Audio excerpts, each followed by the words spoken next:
Dua, satu.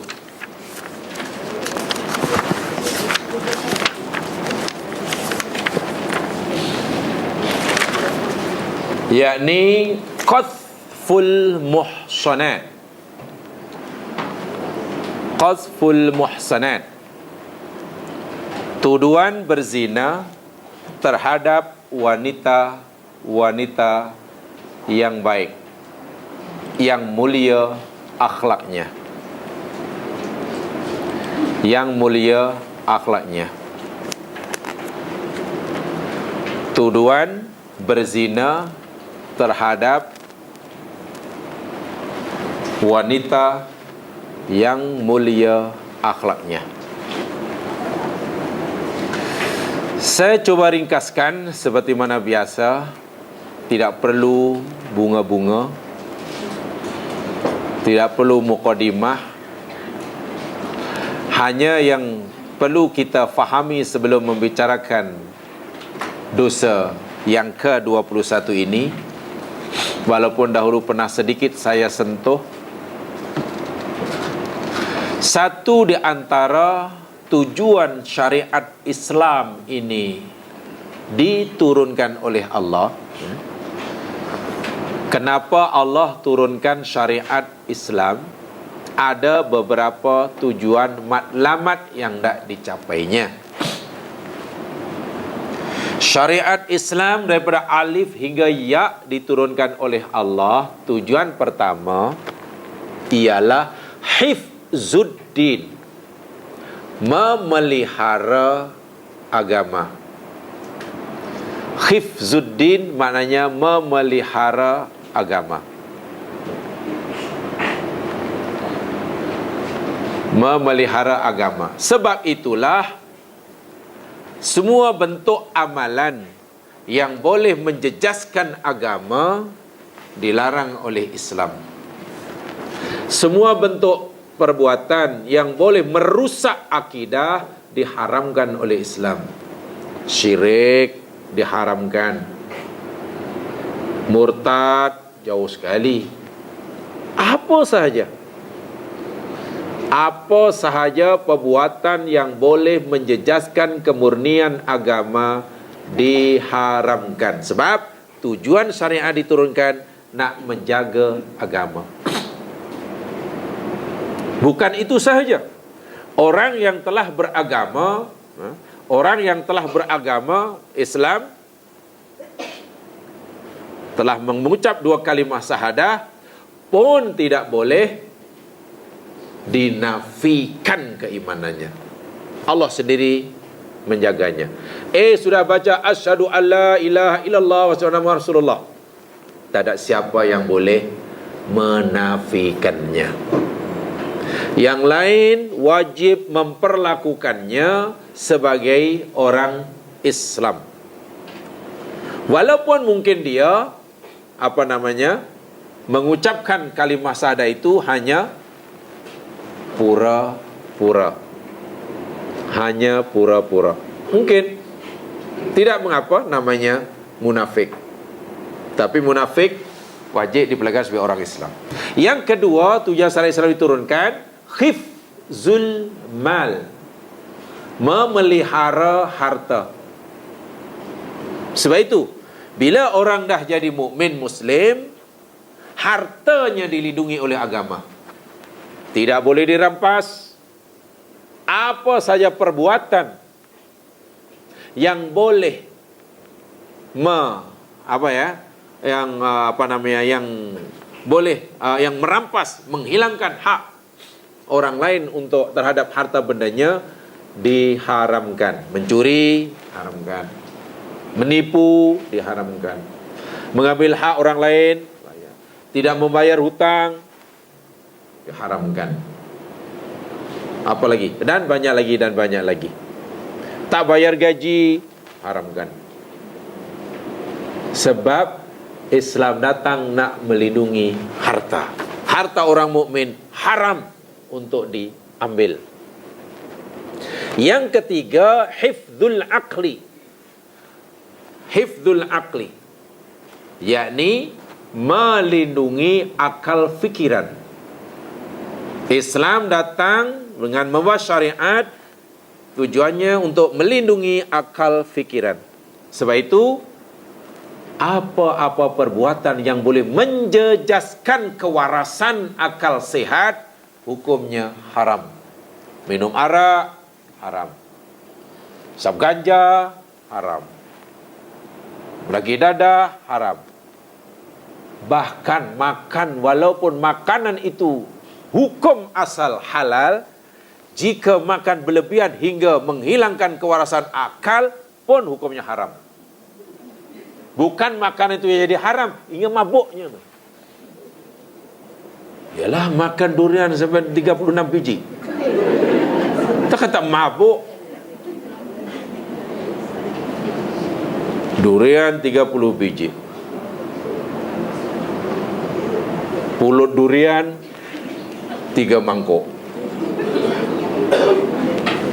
Lepas itu pasal dia macam ada tercekik, minum apa namanya, sup gearbox. Ya, mabuk lah. Apa saja perbuatan yang boleh menghilangkan kewarasan akal fikiran, hukumnya haram. Sebab apa? Syariat Islam datang melindungi akal fikiran. Ini jaga, dihormati. Yang seterusnya, syariat Islam diturunkan hifdzun nasab, melindungi zuriat, nasab, keturunan. Sebab itu apa saja perbuatan yang boleh mencemar kemurnian, kesucian zuriat diharamkan. Zina diharamkan.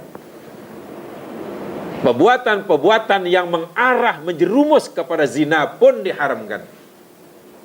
Karena ia bagi melindungi kesucian zuriat.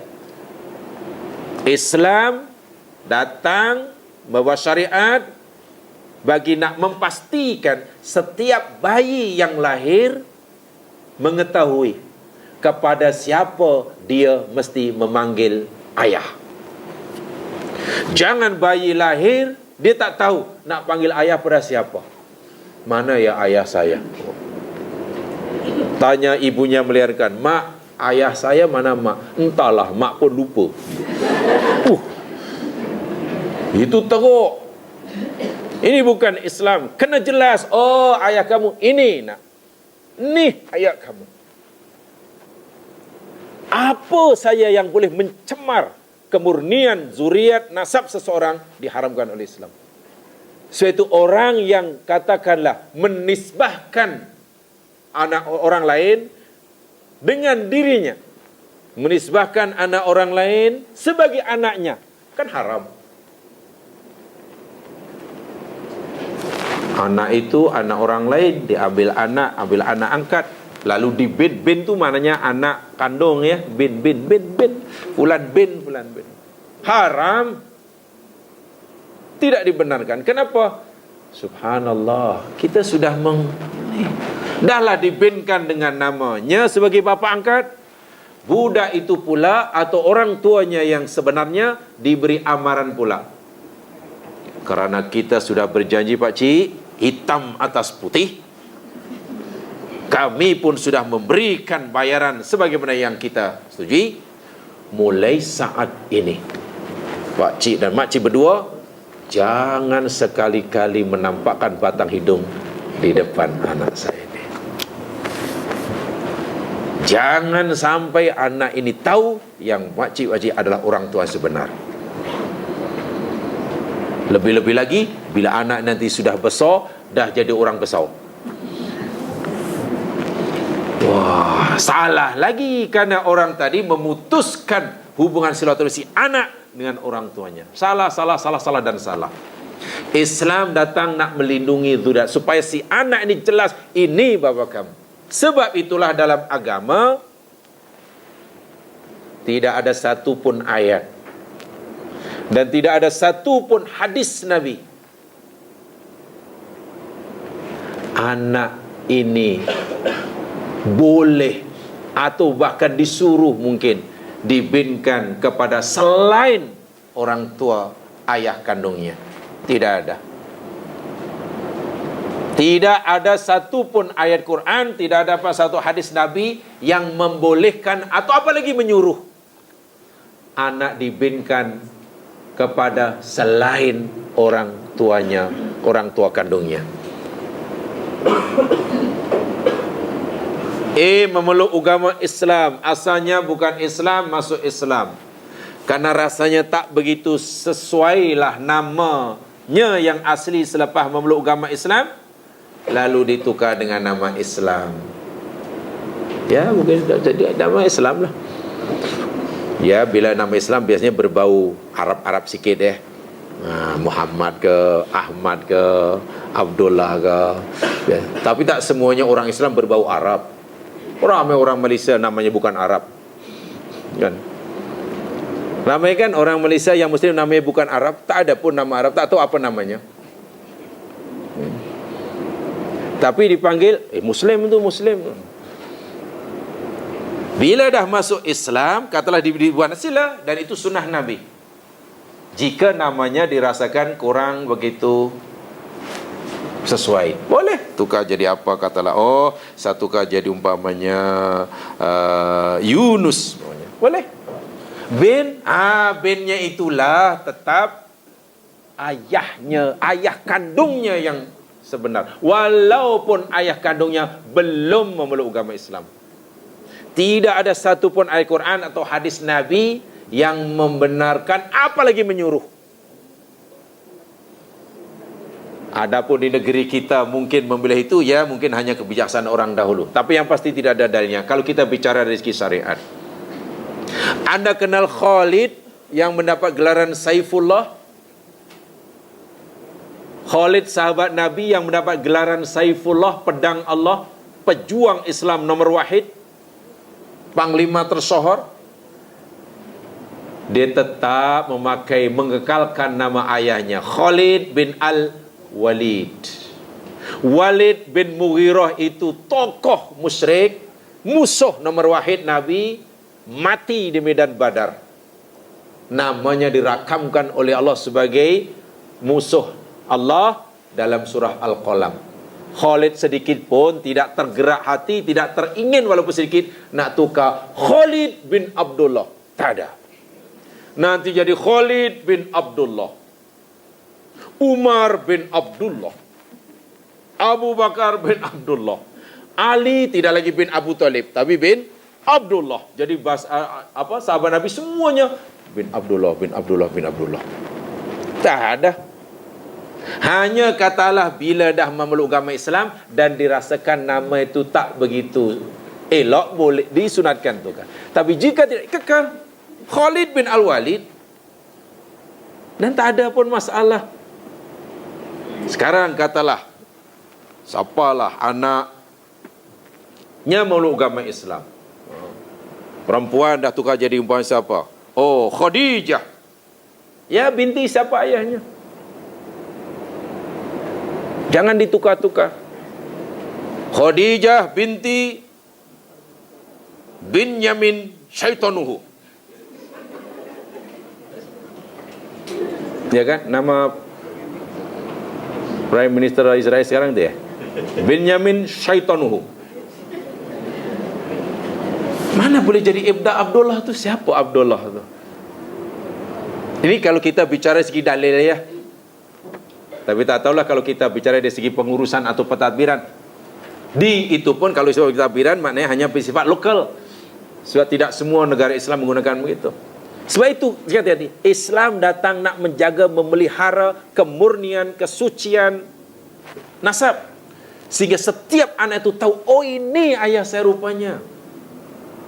Jadi rupanya yang jaga saya selama ini, rumah di mana saya duduk dengannya ini rupanya ayah angkat saya, rupanya bapak saya yang rupanya bapak saya yang tukang kebun dia itu rupa-rupanya. Ya, merasa berdosa saya selama ini, rupanya saya menghina pak cik tukang kebun rumah ni. Saya ingat rupanya saya tu. Seterusnya Islam datang, yakni Hifdzul nafas, memelihara diri. Apa saja perbuatan yang boleh menjejaskan keselamatan diri seseorang diharamkan oleh agama. Membunuh diharamkan, ya, karena tidak menjaga keselamatan orang. Mencederakan diharamkan. Nanti akan kena kisos. Memukul diharamkan. Jarah tu mana mencederakan dia. Kerat telinga orang, balas balik kerat telinga dia. Sebab dilindungi. Orang Islam dijaga diri dia. Kalau ada orang keringat kerat telinga dia, nanti yang sabit kesalahan kerat balik. Quran kata al-udhun bil udhun, telinga dengan telinga, mata dengan mata, as-sinnu bisin, cabut gigi orang sabit kesalahan, cabut balik gigi dia. Kecuali dentis. Kalau dentis pun kena hukum kisos, nampak kaya. Ya, dentis dalam 2 hari dah tak ada gigi lah. Sebab 2 hari dah 24 wang dia cabut. Tu nak tunjuk bahawa syariat Islam ini diturunkan untuk menjaga di keselamatan. Dan yang tak kalah pentingnya, syariat Islam datang ini hendak melindungi, menjaga kehormatan, harga diri, muruah dalam bahasa Arab, marwah dalam bahasa Melayu, citra dalam bahasa citra orang Islam. Ya, apa saja perbuatan yang boleh mencemar dan menjejaskan harga diri seseorang, muruah seseorang, diharamkan. Betul. Mengumpat diharamkan, menfitnah, termasuklah dalam dosa yang kita nak pelajari ini, yakni menuduh orang lain berzina. Orang yang baik-baik dituduh berzina. Bukankah itu mana akan mencemar harga diri, merusak muruahnya? Sebab itu ada peraturan-peraturan yang tersendiri di dalam agama. Larangan itu bersifat bersyarat. Artinya tanpa dipenuhi syarat-syaratnya, subhanallah, hukumnya besar. Hukum dosanya sangat besar. Apa dia? Begini. Ada 2 istilah berkaitan dengan tuduhan berzina ini. Yang kedua istilah ini ada dalam surah An-Nur. Dalam surah An-Nur. Kita lihat dahulu surah An-Nur. Di sini hanya ada 1 ayat saja, ayat yang keempat. Jadi apa kata kita lihat supaya dapat lebih.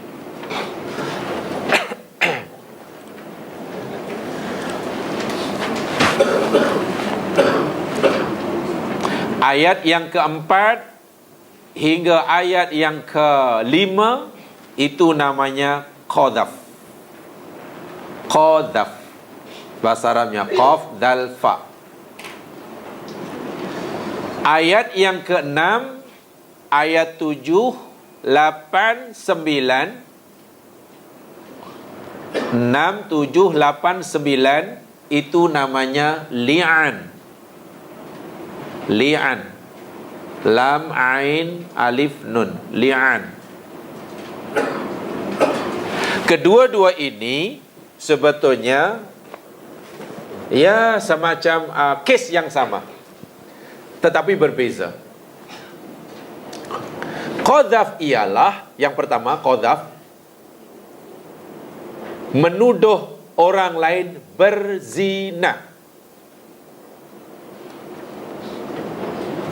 Menuduh orang lain berzina tanpa bukti. Lebih-lebih lagi, yang dituduh ini adalah orang yang terkenal mempunyai akhlak budi pekerti yang mulia.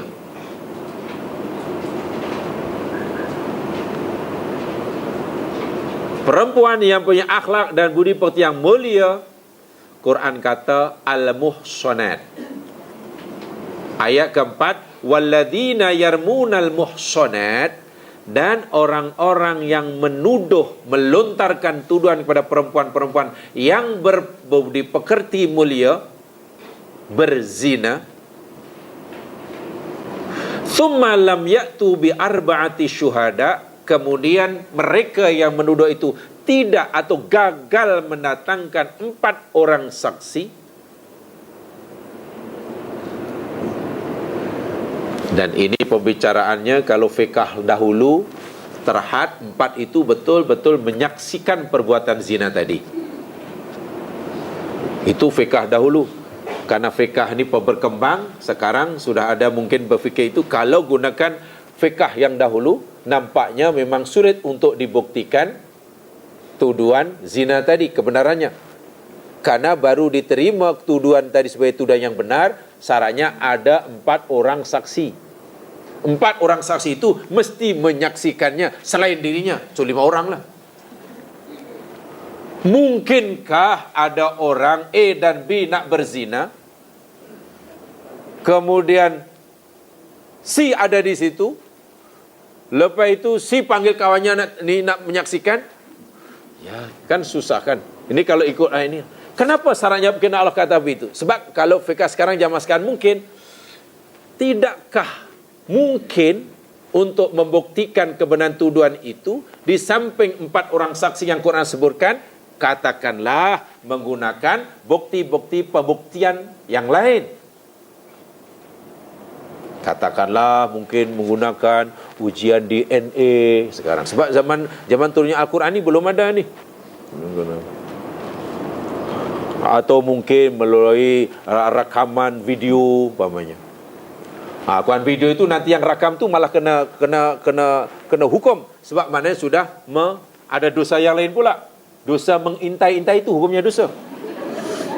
Itu satu hal pula. Macam mana awak boleh punya rakaman ini? Mengintai-intai orang jamaah sekalian, hukumnya berdosa. Sama ada yang diintai itu ternyata buat salah atau tidak, itu cerita lain. Tapi perbuatan dalam bahasa Quran surah Al-Hujurat namanya tajassus. Itu dalam surah Al-Hujurat, tajassus. Tajassus itu daripada kata jasus. Jasus itu dalam bahasa lama mata gelap. Jasus semua mata gelap. Jadi tajassus, spy lah, spy. Jadi tajassus maknanya menyepai. Bahasa apa menyepai itu? Ya itulah maknanya mencari, ya. Kalau jasus mana mata gelap, jadi tajasus memata-matai itulah. Memata gelap-gelapkan. Cari itu, pasang itu, gini. Tujuannya nak mengenakan orang. Lainlah dalam dunia penyiasatan. Katakanlah orang itu sudah didakwa, katalah. Kemudian ingin menambah bukti. Itu mungkin boleh, orang boleh gini. Tapi kalau kita nak cari kesalahan orang untuk didakwa, karena biasanya berhubungan pada suudzon, ya. Bila orang suudzon biasanya dia akan tajasus, memata-matai tadilah. Ke sini, ke. Itu dah salah itu. Sebab itu adakah bukti dengan rekaman ini sudah bolehkan bukti? Itu masalah pula, sebab membuat rakam itu dah salah. Tapi tentang DNA macam mana pula? Kalau dibenarkan, takkan Allah tak sebut?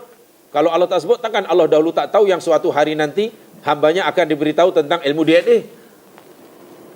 Sehingga orang yang bertegas dengan Al-Quran, yang lebih bersifat bersifat menerima apa adanya, sebetulnya dalam bab qadhaf ni jamaah sekalian, Allah sebenarnya lebih menyuruh kita ni menjaga harga diri seseorang.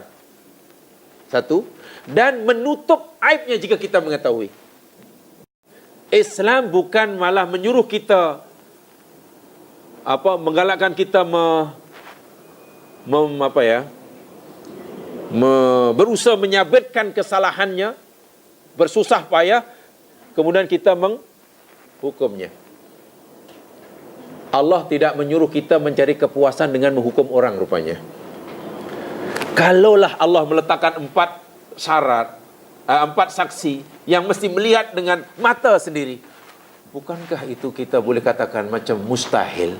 Bila mustahil, bukankah sebenarnya yang lebih Allah ketahui, yang lebih Allah tekankan ialah melindungi aib seorang mukmin.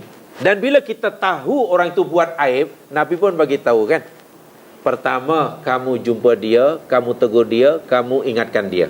Itu satu.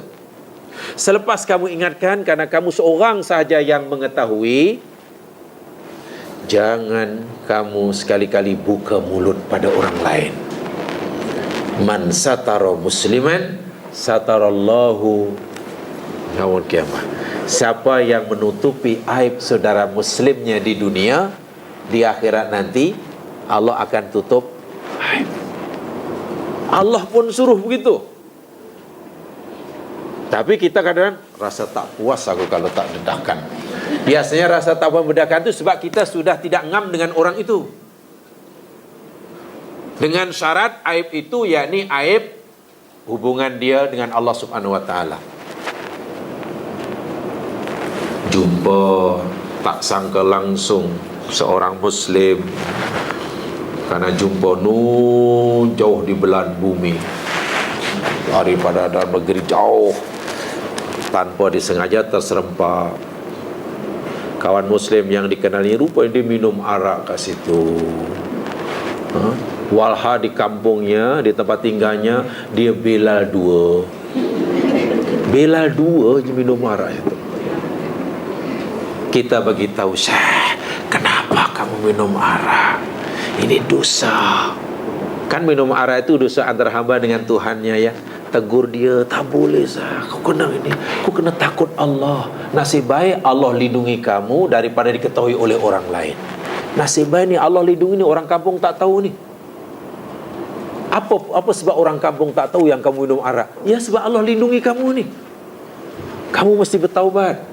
Itu pertama. Selepas itu kita balik, jangan cerita. Jangan, you tak tahu, you tak tahu, you tak tahu. Jangan macam tu. Bagus ya, itu Belal nombor 2 tu baguslah, suara dia bagus, azan dia bagus, suara panjang, suara merdu. Orang belum sampai suruh dah sampai suruh. Memanglah saya ingat itu mungkin nanti meniti surah mustaqim macam kilat tu. Sebab ya orang puji kan bagus.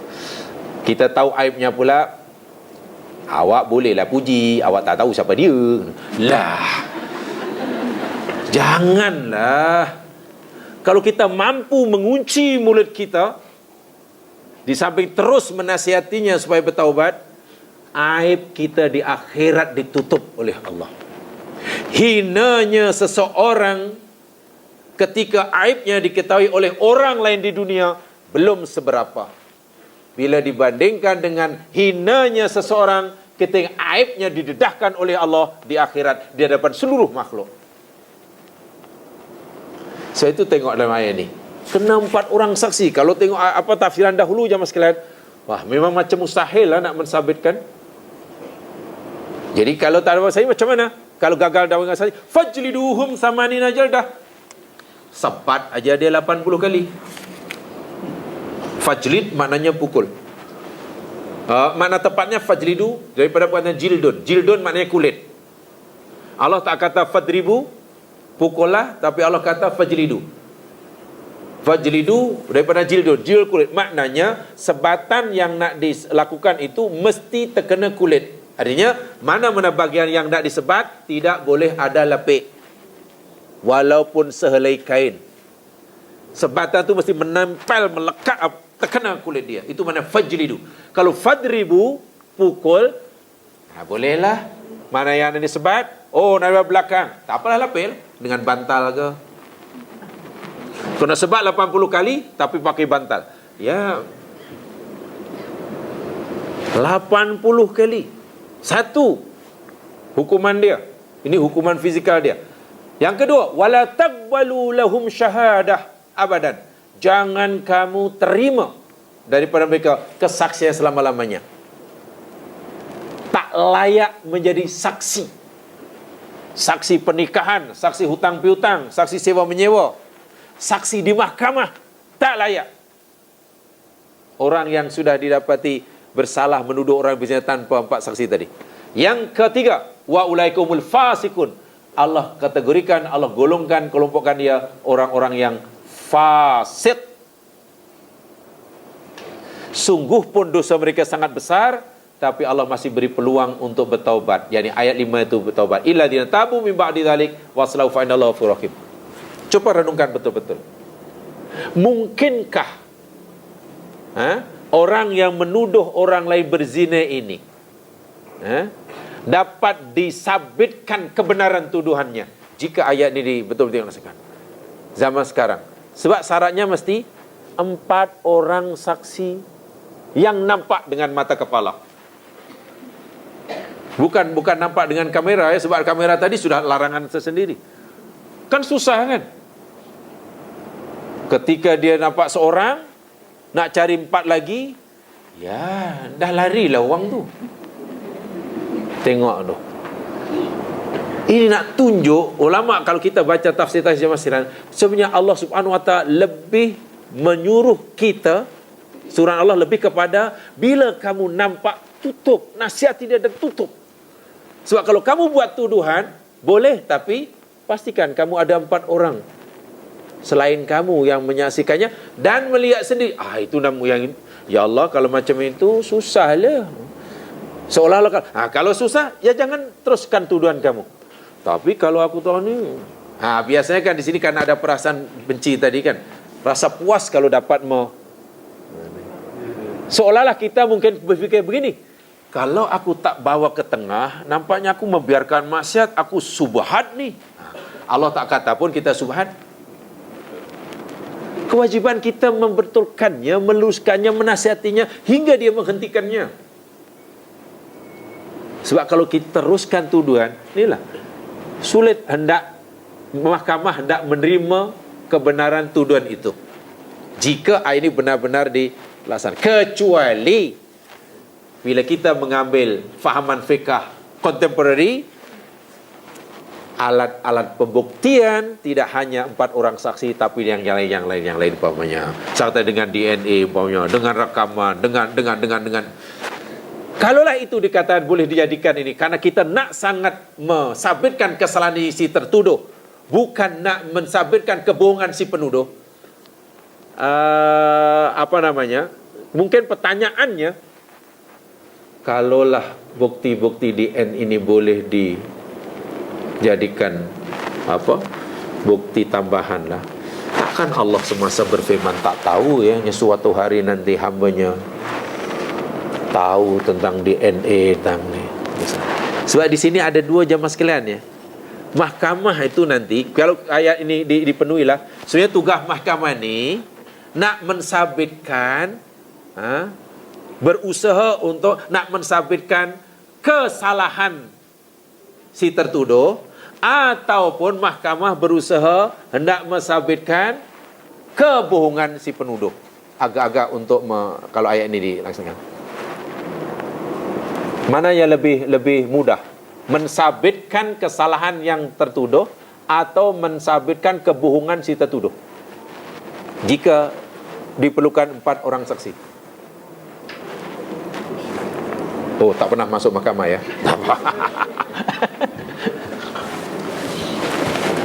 Mensabitkan kebohongan si penuduh lebih mudah kalau ayat ini dilaksanakan. Apa sebab? Awak bohong. Mana 4 orang saksi? Kata yang arif, ada 4 orang. Tak ada Tuan Hakim, tapi demi Allah saya nampak. Banyak. Indah, bukan masalahnya awak nampak tidak. Ni Quran kata ada. So rupanya ayat ini kalau dilaksanakan, mahkamah lebih mudah mensabitkan kebohongan si penuduh daripada mensabitkan kesalahan yang tertuduh. Sebab mensabitkan kesalahan yang tertuduh kena 4 orang saksi, dan itu nampaknya tidak mudah dipenuhi oleh si penuduh. Kan? Kalau begitu keadaan dia, apalagi kita ini pertama ingin sampaikan apa pendapat ulama dahulu lah.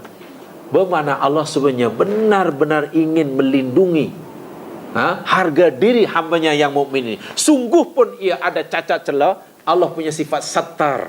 Sattar maknanya yang maha menutupi. Bukan Allah mengiktiraf perbuatan jahat hambanya, tidak. Allah ini menyayanginya. Seolah-olah, wahai hambaku, kamu ni buat jahat. Aku tahu kamu buat jahat. Dosa tu. Tapi aku masih sayang pada kamu. Bukti sayang aku pada kamu, aku tutup kesalahan kamu sehingga tak ada siapa yang tahu. Dan kalau ada orang yang tahu itu pun hanya seorang, tanpa 4 saksi, orang itu masih dikira bohong. Bukankah itu maknanya aku masih melindungi harga diri kamu? Jadi jangan sampai karena aku dah lindungi kejahatan kamu sehingga tak ada orang tahu, kemudian kamu tidak manfaatkan untuk bertaubat. Allah lebih suka memaafkan orang ini jika bertaubat. Ini bukan bermakna hukum qadhaf ini tidak ada yang kemudian menggalakkan orang melakukan maksiat. Bukan begitu ya. Bukan begitu. Sebab tadi saya katakan, rupa-rupanya kalau kita lihat dari sudut yang lain, kita boleh lihat dari aspek yang berbeza. Tapi dari satu aspek berkaitan dengan ini, Allah dengan Islamnya benar-benar ingin melindungi harga diri, muru'ah harga diri orang Muslim. Ini jika tuduh menuduh tadi antara seseorang dengan orang yang tidak ada hubungan apa-apa. Tapi jika tuduhan itu suami kepada istri, itu jadi problem. Jika suami katalah wa'iyadu billah, mendapati istrinya berzina, dilihatnya sendiri, dan suami katalah diwajibkan untuk membawanya ke mahkamah, perlu 4 saksi. Ketika suaminya melihat istrinya berzina, cari 4 orang saksi. Ketika dia lari keluar rumah, jumpa orang telefon, dah dapat 4,5 hari baru dapat orang saksi, ya tak ada. Maksiat itu dah berlalu. Sehingga bingung suami tadi. Macam mana ni? Kalau aku terus bawa ke tengah tuduhan ini, saya tak ada 4 saksi. Saya pula kena balun 80. Tapi kalau aku diam saja, tak buat apa-apa, aku ni membiarkan maksiat dilakukan oleh orang di bawah jagang. Aku dayus.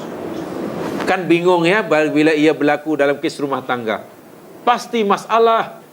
Nak bawa ke tengah, tak ada 4 saksi, kena sebat, walaupun benar. Tapi masanya bukan berlaku atau tidak. Allah nak pasal itu tak boleh tawar-tawar. Kalau tidak, dayus aku. Bila dalam kes suami isteri, bukan lagi qadhaf namanya, tapi li'an. Itu ayat 6 hingga ayat 9. Maksudnya, boleh suami terus bawa ke mahkamah, dan sebagai pengganti daripada 4 saksi, dia mesti bersumpah 4 kali. Demi Allah, katalah, demi Allah pasangan aku berzina, demi Allah pasangan aku berzina. Dia 4 kali bersumpah demi Allah untuk menguatkan tuduhannya yang pasangannya berzina. Selepas itu, sumpah kali yang kelima, demi Allah, jika sekiranya tuduhanku ni bohong, aku rela dilaknat oleh Allah. Setelah hakim dengar macam itu, ya, terima. Ditanya kepada istrinya yang dia dituduh, bagaimana puan? Adakah puan mengiyakan membenarkan tuduhan suami puan atau menidak dan menafikan? Kalau istrinya membenarkannya karena benar adanya, mahkamah akan jatuhkan hukuman. Puan didapati bersalah, maka puan dijatuhi hukuman rajam hingga mati. Kata yang arif. Bila si perempuan tadi menafikan, silakan. Tidak, Tuan yang arif, saya nafikan sekeras-kerasnya tuduhan suami aku. Sila, buatlah penafian. Penafiannya sama dengan suami, bersumpah 4 kali. Demi Allah tuduhan suami pun palsu, demi Allah tuduhan dia palsu, demi Allah tuduhan. 4 kali menafikannya dengan nama Allah. Kemudian yang kelima, demi Allah, jika sekiranya tuduhan suamiku itu betul adanya, benar adanya, aku rela dilaknat oleh Allah. Bila masing-masing sudah bersumpah begitu, hukum akal tidak boleh menerima jika kedua-duanya dianggap bercakap benar. Betul? Logik akal tak boleh terima jika kedua-duanya bercakap benar. Pasti ada yang bercakap pasti itu. Tetapi dari segi syariat, ya, seorang hakim wajib menerima kedua-duanya sebagai kebenaran. Tuan hakim tak boleh suudzon, tak boleh, ya, begini. Kamu sudah bersumpah dan kamu rela dilaknat bila bohong, demikian juga kamu. Walau bagaimanapun, dari muka kamu sebenarnya saya nampak. Tak payah, Tuan hakim tak boleh kata begitu. Tuan hakim, ya, saya terima kedua maklumat dan kita hanya disuruh mengadili berdasarkan yang zahir. Adapun hakikatnya siapa yang bercakap benar, siapa bohong, hanya Allah sahaja. Keputusan hakim bila begitu, kamu berdua dipisahkan, diceraikan, cerai talak bain yang tidak boleh rujuk sampai bila-bila. Walaupun sudah ada muhalil, walaupun istilahnya sudah ada apa tak Islam lah itu, Cina buta ke apa tu, yang dia kahwin kemudian cerai ke lagi, tetap tidak sampai bila-bila. Mau ke tak mau mesti dipisahkan. Cerai selama-lamanya tidak boleh rujuk dengan alasan dalam keadaan apapun. Itu jika kedua-duanya bersedia bersumpah. Sebab itu namanya li'an. Tengok Allah Subhanahu wa Maha bijaksana. Tapi bila tuduhan A kepada B tadi tak ada kena-mena antara suami isteri, perlu 4 saksi. Bila suami pada istrinya, tidak perlu 4 saksi. 4 saksi ditukar diganti dengan 4 kali bersumpah dengan Allah, dan kali kelima bersumpah rela dilaknat oleh Allah. Pasti salah seorang daripada keduanya bercakap bohong. Pasti itu. Siapa yang bercakap bohong? Tuan hakim tidak tahu. Karena tidak tahu, diserahkan pada Allah Subhanahu wa taala di akhirat. Jika Allah di akhirat Allah menghendaki Allah mengampunkan dosanya, ya terampun dosanya. Bila Allah menghendaki menyiksa, ya akan disiksa. Itu li'an. Itu li'an. Sebab masalah kalau suami pun disyaratkan perlu 4 saksi bila mau meneruskan tuduhannya pada memang suami pasti akan mari masalah. Bingung. Nak tuduh kena rejam, tak nak tuduh dayus, kan susah kan. Pasti suami ada masalah dan mungkin tak panjang umur dia. 2 bulan selepas itu mati. Sebab dah tak lalu makan, kurus mati. Tapi yang qadhaf daripada orang lain, tujuannya kalau kita cermati lebih halus, katakanlah begini jamaah sekalian. Pertama begini coba fahami ayat yang keempat surah Nur-Qadhaf ini, seolah-olah kita hidup pada zaman Rasulullah, begitulah. Jangan seolah kita hidup sekarang, ketika kemajuan teknologi, ketika DNA belum dikenal, video belum ada, cop jari belum dimanfaatkan, apalagi, dan macam-macam lah. Kita hidup pada zaman turunnya Al-Quran. Mungkin kita akan kata, ya Allah, ya Tuhanku. Katalah nampak orang lain berzina, pasti akan kata, ya Allah, ya Tuhanku, saya tak berani, ya Allah, nak tuduh dia, ya Allah, walaupun aku nampak, ya Allah, tak apa, aku lindungi ajalah kerja. Pasti. Coba rasakan kita hidup pada zaman ayat ini turun. Ini bermakna muru'ah, harga diri orang Islam. Tengok, sangat-sangat dilindungi oleh Allah. Hatta ketika pelaku melakukan kejahatan itu pun, Allah tidak boleh orang lain dengan mudah menuduhnya. Harga diri, muru'ah, marwah. Jadi sebab itulah mencela, jangankan duduk macam ni tak dosa besar jemaah sekalian. Sedangkan mengejek itu pun dosa besar, menghina dosa besar, kan? Ada kawan masuk, kan? A, B kawan kamcing, duduk sebelah menyebelah. C masuk. C ni orang yang tak begitu disukai oleh A dan B. Man. Ketika A nampak C masuk, B pun tengok sampai situ.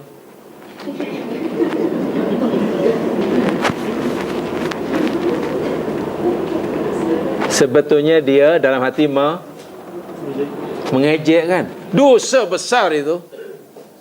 Iya.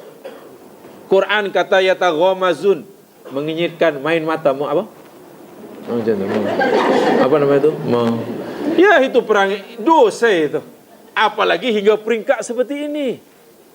So itu kalau kita faham peraturan syariah jemaah sekalian, Allahu Akbar. Tak adalah tapi karena maksiat ini sudah bermaharajalela dan berlaku berulang-ulang, dan minta maaf iman kita tidak sekuat iman Abu Bakar As-Siddiq, kita ini mudah immune. Hari ini benda itu kita lihat sebagai maksiat, esok lusa kurang maksiat, bulan depan jadi sunat. Jadi itu kadar tahap maksiat itu sudah tak begitu kuat karena dah selalu. Mungkin kita fikir itu paling berat. Itu saya katakan tadi. Pertama, saya tidak menafikan ada ijtihad baru, ada fikah sentiasa berkembang. Tapi pertama sekali untuk lebih selamat lah. Saya tak kata yang ijtihad baru tidak betul. Untuk lebih selamat, coba kita fahami qadzaf ini, yakni tuduhan berzina dengan wajib dengan 4 saksi ini. Fahami ayat ini, kita membayangkan kita hidup pada zaman turunnya Al-Quran ketika kita belum kenal DNA gitu. Sebab Allah tahu suatu saat nanti orang hambanya akan diberi ini. Katakanlah waktu ada sahabat melihat orang lain berzina, dia seorang, dan kemudian nak membawanya ke mahkamah, akan ya Allah tak boleh, ya Allah tak boleh. Pasti. Sebab pasti gagal. Pasti mahkamah tidak akan meluluskannya, pasti akan mensabitkan ia berbohong. Bukan mensabitkan kesalahan si tertuduh, tapi lebih mudah mensabitkan kesalahan. Syaratnya kita bayangkan seolah kita hidup pada zaman turunnya Al-Quran ini. Sebab itu yang paling tepat memahami ayat Quran. Ini bermakna harga diri, muru'ah. Sama sekali, pribadi orang Muslim ni benar-benar sangat dilindungi oleh Allah. Mahal sekali. Tak boleh diusik, tak boleh Tapi apa yang berlaku tak seperti itu ya. Karena sekarang Masya Allah, cantas mencanta, cela mencela, ejek mengejek, hina menghina, gelar menggelar.